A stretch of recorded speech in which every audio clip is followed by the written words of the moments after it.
This is SFC Spectacular, your NCIC for all things entertaining on this channel. And it has been a while since I've dropped one of these, but that is okay. I'll tell you why though. It's a mixture of how I feel about YouTube, my creativity, and I'm pretty busy with streaming now. So I got a lot of things going on, but mostly it's because of YouTube and their bullcrap ways. But what I don't want to do is make this a crap fest about YouTube. This isn't that, all right? Well, I'm just telling you why I don't post as many videos as I used to. So now my thing is I post them when this shit hits me and I feel like it's really gonna be good. So here we go. In this one, I wanted to talk to you guys about my feelings on the upcoming next generation systems. I've been through this cycle like 3 or 4 times, I don't know, ever since the Nintendo Entertainment System, and then the NES and the Sega Master System, then the Genesis, blah blah blah, all these things over and over and over. And I think, I don't say it's the same every time, but up when the internet, E3, all that stuff started combining YouTube into one big massive information highway, this is when I think hearing about something got stale and old. But to bit specifically about new consoles, it's not just that I'm hearing about the news of this one's gonna be more powerful, that one's gonna be a lot better, the Xbox gonna beat the PS. I don't care about all that, right? I'm not. PlayStation doesn't pay me, at least not yet. Xbox doesn't pay me. None of these entities pay me. So believe me when I say this, it does not benefit me anything to defend anybody. I just like to put facts on the table. If it's facts, I'll say it. Now, occasionally I will joke on the Xbox, but that's just because I like joking on it, right? Anyway, back to the topic.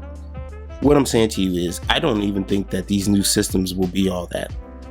I was satisfied with the PlayStation 3, Xbox 360. I tried to say that without laughing. But this Xbox 360 did a good job. It innovated a lot of stuff. It did a lot of stuff. So I'm not trying to take anything. It's just funny because, anyway, look. When those systems came out, graphics were improving. New games were on the horizon. We had the rise of, I think, open world games were just not coming up. So we were doing some new stuff. What I'm trying to say is this: fast forward to 2020, right? And now games are just the same over and over. Push this button to jump, dodge left, roll right, block, and that's cool. That's cool. But I don't want to buy a new gaming system, 500, 600, whatever it's going to cost, to play the same old games. I can keep the PS4 and the Xbox One for that, and I'll just diversify on my PC platform. That's the case. I mean, let's be real. Well, I've never been a PC guru junkie, but the time is now. It seems I see all the hubbub that was made by PC elitists back in the day. Like, you have to keep changing consoles. Well, I would say that it's relevant now. I think games have plateaued. Games. So the systems have really nowhere to go. You can keep making faster, prettier looking games, but if you're not changing the video game at its root, meaning the idea of what we're playing, indie developers are doing that more and more. There's a lot of side-scrolling walking simulators, but then there's games like, oh my god, what is that what is that doggone game's name? Oh man, I can't think of it right now. Anyway. But there are plenty of RPGs. There's a diverse feel when it comes to indie games, right? There are people thinking of new things, party games, AAA game, same thing, over, especially from Ubisoft, Activision, and EA. Every year you're gonna get like clockwork, same game. So you buy a new PS5, you buy the new Xbox Series, whatever the hell they're gonna call it, right? And to play Madden in a better looking resolution, hopefully better frame rate, hopefully, right? But I'm saying is you gonna pay $600 upwards to get a new system to do the same thing you've always been doing. Another thing that irks me about new games themselves, not necessarily systems in this respect of games, is everything's online. Everything's online. I'm gonna write it down right now. I want to do a video on Crash Team Racing Nitro Fueled. And I know I'm late to the party, so what? But I want to do it because I can't believe what happened. That game stands as a perfect example of how you could have something free and not free in the same game at the same time. And I don't mean because they switched to microtransactions later. The game, to my surprise, still includes codes. That's great. That befuddles me. How do you say, here's a code for a free character, but hey, the rest of these guys you gotta pay for? What kind of mess is that? I don't know, man. I'm gonna do a video on that. But what I'm trying to say is, on this point, is everything's online now. They've got their pockets in everything. Developers, I'd blame developers too. Yes, I'm one of those guys. I know the difference between the developer and the publisher, but I'm blaming them because if you work at the company for long enough, you can choose it. Like, take Blizzard. Those developers stood up and they took tasks. They protested, but whatever. They're doing something about it, right? You don't have to sit back and just take it if you're a developer. So I blame developers. I blame publishers, all these people, because they're trying to get their hands into everything, right? Everything.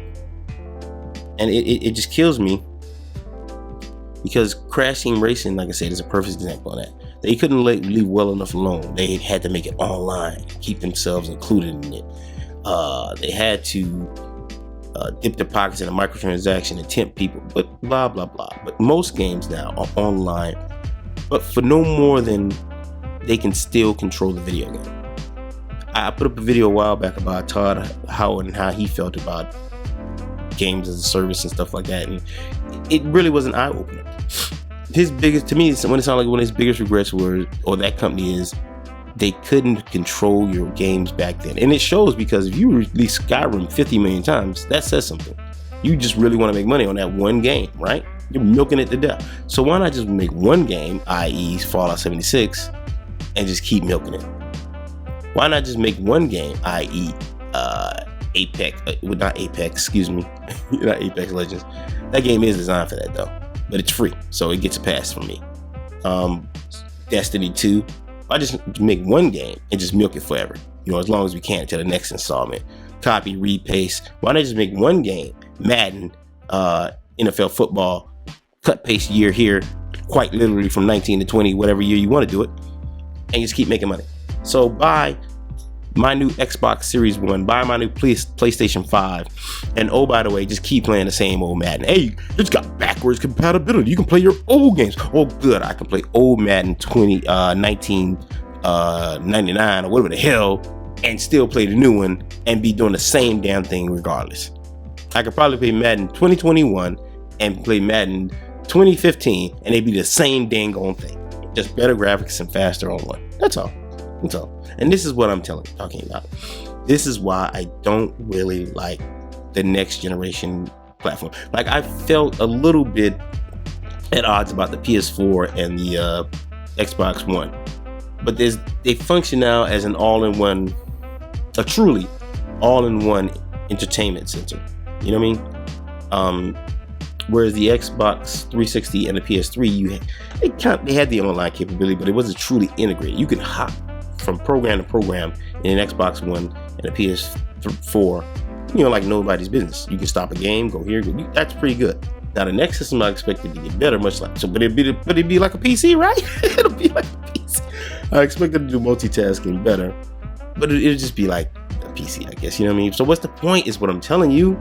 I don't know, man. I'm not really excited. I had this conversation with my homeboy about these new systems. He's excited, but then he's a young guy, so whatever. I don't know. I've seen all this before. I've done it all before. And unless you can get me some new, better quality games, I will be residing on the PS4 and the Xbox One.